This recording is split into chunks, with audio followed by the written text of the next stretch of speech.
Altså, det er jo fuldstændig chokerende. Det er fundamentalt uenig i. Det at kunne være uenige er noget, vi skal passe godt på. Altså, så kan man blive enige om, at man er uenig. For uenighed betyder, at tingene ikke er ligegyldige. Og det har i den grad sat endnu mere ild til debatten. Nej, jeg vil gerne lige tale ud. En af gang. Så lad os give god plads til hinanden. Yes, man. På DR er der altid plads til at være uenige sammen.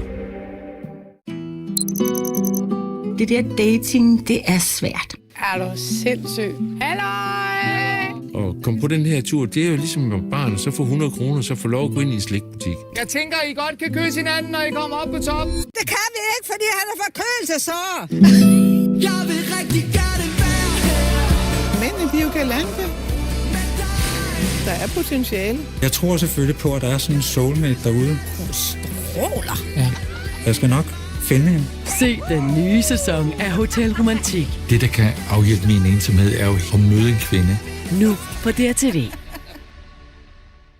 En forbrydelse er begået. Vi ved med sikkerhed, at det er en af jer, der er den skyldige. Det er ikke mig, der skal opklare det her mysterie, for det overlader jeg til vores jury. Men alt er improviseret. Er det ikke også rigtigt? Det er fuldstændig korrekt. Ja. Hvad tror jeg, det kommer til at betyde? At vi ikke kan stole på nogen af dem. Røret accelereres protoner, altså op i hastighed. Tag med og med i stor Danmarks sjoveste nøjagtighed smadrer så retssag. to protoner på hinanden. Jeg åbner laptoppen med højre, og så bruger jeg begge to. Vi vil gerne høre, hvorfor du ikke er den skyldige. Jeg havde fandme slået ham ihjel. Det er Thomas' Jeg tror ikke, det er ham. Kan du sige det på svensk? Den skyldige. Nu på DRTV og i aften kl. 20 på DR1.